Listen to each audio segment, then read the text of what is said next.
et bienvenue dans cette toute nouvelle vidéo dédiée aux étudiants en études supérieures en mathématiques. Le but de la vidéo va être très simple ici, ça va être tout simplement de manipuler les sommes, ok? Alors, voilà un très bel exercice que je trouve personnellement sur les sommes. Bon, si vous avez des meilleurs, je veux bien en voir, hein, mais franchement cet exercice est sympa. Ça peut manipuler un peu les sommes, les coefficients binomiaux, tout ça. Et donc je voulais vous le proposer parce que vraiment magnifique. Ok, et qui peut tomber en colle de temps en temps quand on en prépa par exemple.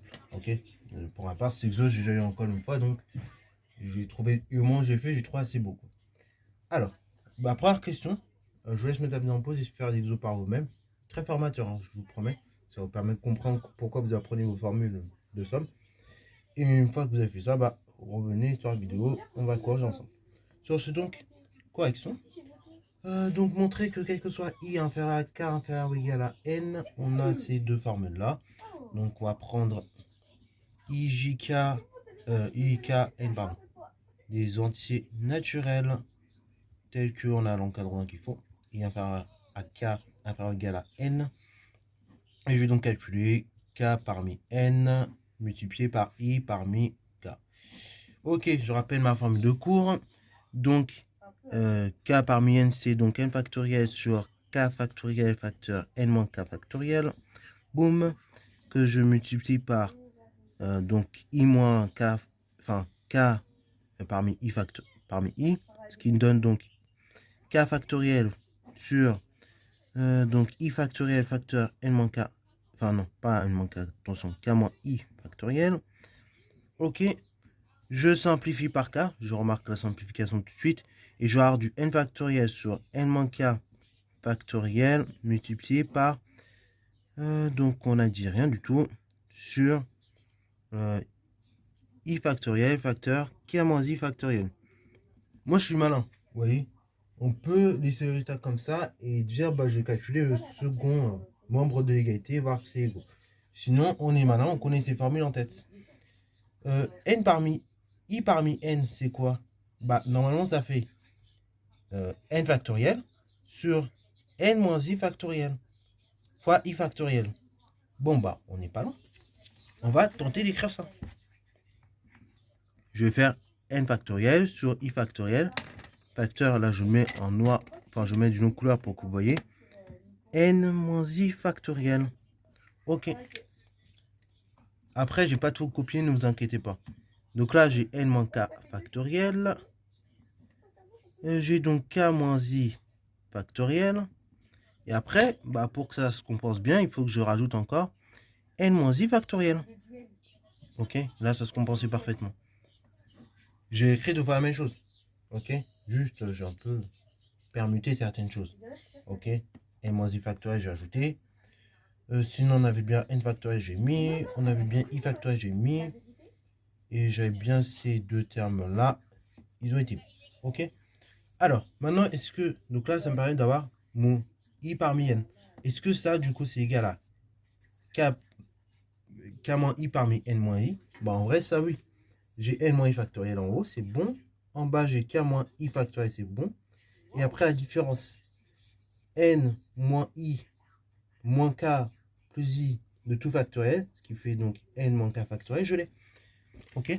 Donc en fait, là, de manière évidente, j'ai donc i parmi n facteur k moins i parmi n moins i. Youpi. C'est bon, la question 1 est traitée.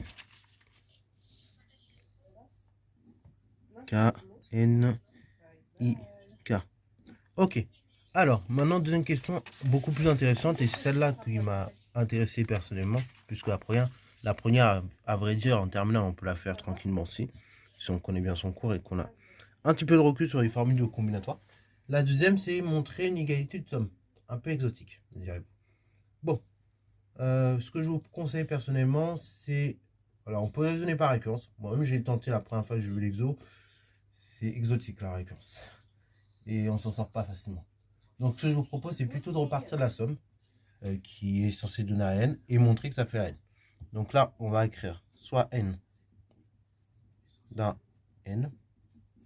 Et donc, je vais écrire somme pour k qui va de 0 à n d moins 1 puissance n moins k facteur k parmi n bk. Or, bk, bah, du coup, je remplace. C'est la somme, alors j'ai changé en 10 pour i qui va de 0 à k ce coup-ci. De i parmi k. Oui, pareil, l'indice pour la sommation, c'est muet. Ok, donc vous avez le droit de changer les indices comme ça. Donc là, c'est pour calculer bk. Je vais sommer pour i qui va de 0 à 4, du coup. Des k parmi i. Enfin, des i parmi k, plutôt, dans mon sens. Fois, qu'un bi. I. Ok. Je remplace dans cette somme-là. Et donc, on a ainsi somme pour k qui va de 0 à n. Donc là, on va montrer que ceci est égal à n. Somme pour k qui va de 0 à n de moins 1 puissance n moins k fois k parmi n bk. C'est égal à somme pour k qui va de 0 à n des moins 1 puissance n moins k, k parmi n fois bk, c'est-à-dire fois cette somme-là. Pour i qui va de 0 à k, des i parmi k à i. La somme, c'est linéaire. Donc, si vous avez le droit de faire, vous avez le droit de rentrer ces deux termes-là dans la somme la plus à l'intérieur. Donc, celle-ci en l'occurrence. Donc là, on a le droit de dire que ceci est égal à la somme pour k qui va de 0 à n de la somme pour i qui va de 0 à k de moins 1 puissance n moins k facteur k parmi n facteur i parmi k à i. Là, ce qu'on peut tenter de faire, c'est utiliser ce qu'on a écrit précédemment en disant que ceci, c'est égal à donc n moins i facteur, donc on a dit i parmi n facteur n moins i parmi k moins i. On peut tenter d'utiliser ça là maintenant. Ok, donc on va tenter, on va l'introduire. Et ça, c'est une somme double aussi. Donc on va écrire que c'est la somme double pour 0 inférieur ou égal à i inférieur ou égal à k inférieur ou égal à n. D moins 1 puissance n moins k. Du coup, i parmi n k moins i parmi n moins i fois ai. Ok. Oui, là je fais deux choses. J'ai remarqué que ça égale ceci, donc j'ai mis. Et ensuite, cette somme-là, c'est égal à cette somme-là. C'est une somme double en fait. Hein, quand vous sommez, là, pareil, il faut bien connaître en tête. Quand vous sommez pour i qui va de 0 à k et k qui va de 0 à n, bon, en fait, c'est comme si vous sommez pour... Dans cette somme-là, il faut que automatiquement i soit inférieur à k pour sommer. Et que k, il puisse ensuite varier entre 0 et n. Ok. Et donc là, on va faire intervenir notre ami préféré. Donc là, linéarité de la somme. Ça, c'est CFQ1. Plus là, en soi, il n'y a rien. Et là, l'étape qui va suivre, ça va être la formule de Fubini. Quand vous avez une somme double de ce type-là, Fubini vous dit quoi? Il vous dit, et bah, c'est la somme pour k qui commence à i, du coup, ok, qui s'arrête à n.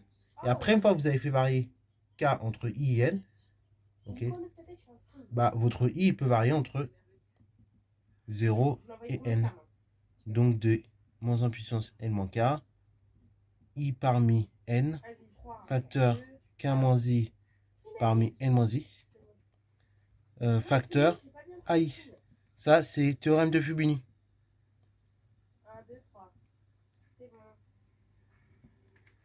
Là, c'est pratique parce que le théorème de Fubini, il nous donne cette somme-là. Ce qu'on va faire, ceci ne dépend pas de k. Donc ceci, ce coefficient binomial, je le sors de la somme. Tac, tac, tac. Ce terme-là, a puissance i, ne dépend pas non plus de k. Donc on le sort de la somme. Et ça nous donne la somme pour i qui va de 0 à n, d i parmi n, facteur ai, fois la somme, et là je vais faire un changement de 10, pour j, on va le faire commencer à 0, et on va l'arrêter à n-i. De la chose suivante.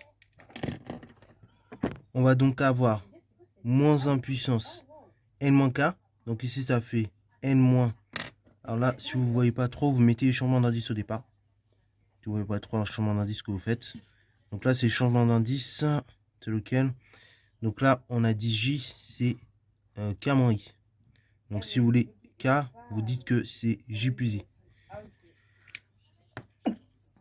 Donc au début, vous mettez changement d'indice. Et après, quand vous serez un peu plus chaud, éventuellement, vous ne mettez pas changement d'indice. Ok. Mais au départ, si vous avez du mal, vous pouvez les mettre.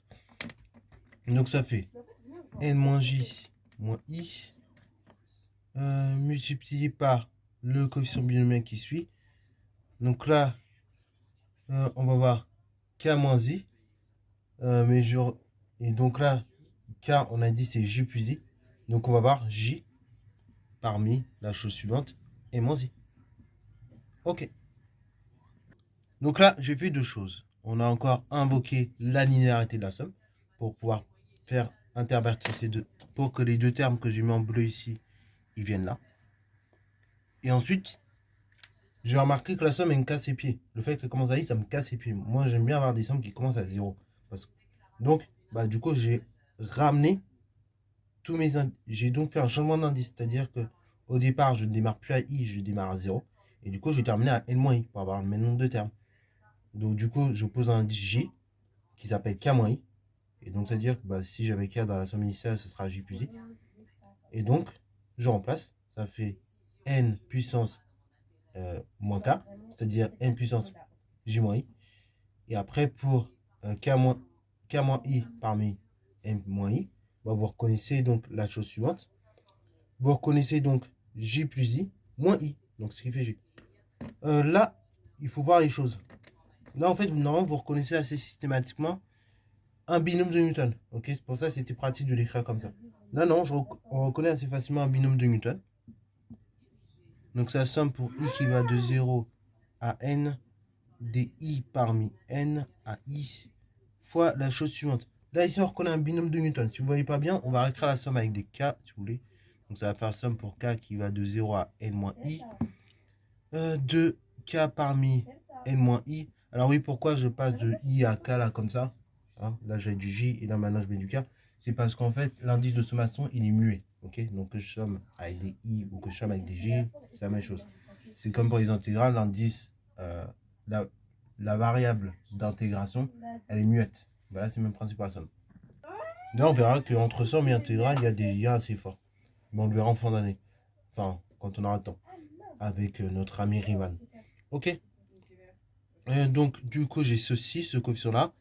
Et je vais réécrire les choses un peu plus proprement. Ça fait moins 1 puissance N moins J toujours. N moins I plutôt. Moins J. Ok. Et là, non, je reconnais une formule du binôme de Newton qui me dit quoi? Donc là, je reconnais une magnifique formule du binôme de Newton.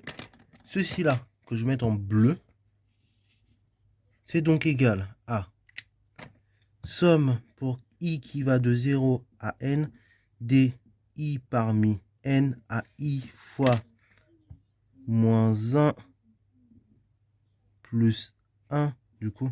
Ok, parce que là, il faut considérer c'est comme si tu avais 1 à la puissance J. Ok, j'ai le droit de dire c'est aussi 1 à la puissance J.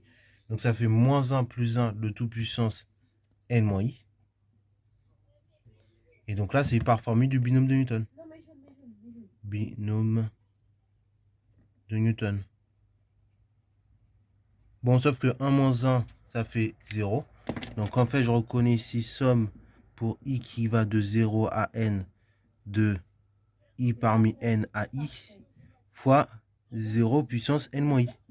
Et là, attention, une fois que j'arrive là, je suis assez content. Parce que finalement, cette somme va quand même bien simplifier. On va avoir deux cas. Je vais faire le premier cas un peu plus qui va nous grandement nous simplifier. Si N-I est différent de 0, en fait, 0 puissance N-I, vous savez tous que ça fait 0. Ok, 0 puissance N pour N différent de 0, c'est toujours égal à 0. Et donc, du coup, ça veut dire que I, enfin, on va mettre ça proprement, pour I compris entre 1 et N, normalement, enfin non, on va le mettre comme ça. Donc non, c'est inversé. Pour I compris entre 0 et N-1. Parce qu'on veut que N-I soit différent de 0. Donc c'est-à-dire que I ne doit pas être égal à N. Voilà. donc qui est différent de n. Voilà. Donc, du coup, pour y compris entre 0 et n-1, on a que la chose suivante, i parmi n à i 0 puissance n-i est nul. Maintenant, deuxième cas de figure, c'est si i égale n, c'est-à-dire n-i nul. Alors, dans ce cas-là, 0 puissance n-i, il se trouve que ça fait égal, ça donne 1 par convention. Sauf que du coup, à ce moment-là, on a i qui est égal à n. Donc du coup, on a que i parmi n fois ai fois 0 puissance n-i. C'est donc égal à n parmi n fois an fois 1. Ce qui nous donne directement à n. Et voilà l'égalité voulue. On a donc l'égalité voulue, c'est-à-dire que cette somme en clair que j'ai écrit là est souvent nulle, sauf dans le cas i égale à n. Et elle vaut à n. Donc d'où à n égale somme souris qui va de 0 à n de, on a dit quoi, i puissance n, enfin i parmi n plutôt, fois moins 1 puissance n moins i fois bi. Ok, ou si vous voulez, vous mettez avec quelqu'un. Voilà, parce qu'il y avait des cas au départ, donc on va remettre avec quelqu'un. Voilà, et donc ça démontre bien l'égalité voulue. Donc voilà, il en est tout pour cet exercice. Donc, j'espère que cette résolution t'a plu. Si c'est le cas, n'hésite surtout pas à la liker, commenter et bonne à toi en mathématiques et en sciences.